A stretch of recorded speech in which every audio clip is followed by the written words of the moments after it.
अब ना मरने का भय रह गया है, ना किसी तरह की कोई चाह रह गई है, बस एक ठसक ही ठसक। बिल्कुल अब हम तुमको कैसे बतावे। अभी सही भय नहीं आया। जिस दिन सही भय आ जाएगा, और जैसे गजराज ने पुकारा, द्रौपदी ने पुकारा, वो पुकार अंदर आ जाएगी। जब सब तरह से अपने को असमर्थ देख लिया कि अब कोई हमारा नहीं, कुछ हमारा नहीं, नाथ अब हमसे साधन भी नहीं बनने वाला, और अंदर से शरणागत हुए। तो ठीक 4 बजे का समय था शाम के।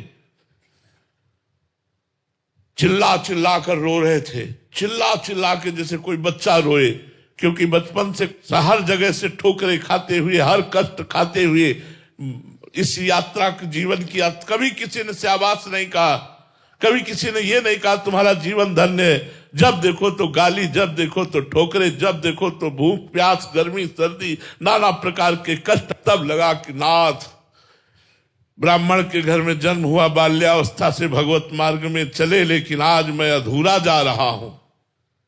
क्योंकि डॉक्टर ने हमें बताया किडनी फेल मतलब मरने वाले हो।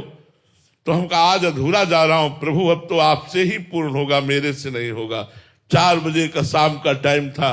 उस समय जो घटना घटी, उसी घटना ने मुझे बलवान बना दिया।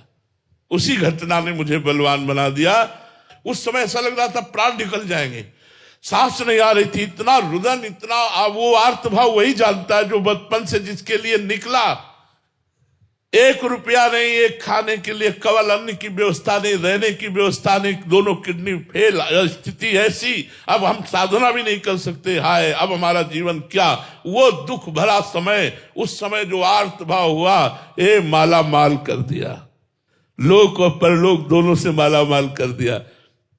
जहां कोई पानी देने वाला नहीं था, वहां हजारों बच्चे हैं, हजारों नौजवान सेवा में हैं। ये महारानी जी ने स्वीकार कर लिया, निहाल कर दिया, निडर कर दिया। अब मुझे कोई भय नहीं, हरिवंश भरोसे भय निडर, नित्य गर्जत हरिवंश बल। प्रभु से मनाओ कि आप और भयभीत हो जाओ, प्रभु से और मनाओ कि आप भयभीत हो जाओ और अपने को असमर्थ देख लो।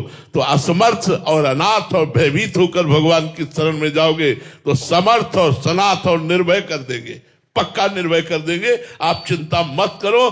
वचन की शरणागति का भी भगवान निर्वाह करते हैं। फिर हृदय से शरणागति हो जाए तो कहना ही क्या है। आप भगवान के लिए वेश धारण किए, भगवान के लिए मार्ग में चले हैं, तो आप डरो मत। भगवान, या तो इतना डरो कि भगवान के सिवा कुछ याद न रह जाए, और या फिर डरना बंद करो और भरोसा रखो भगवान पर।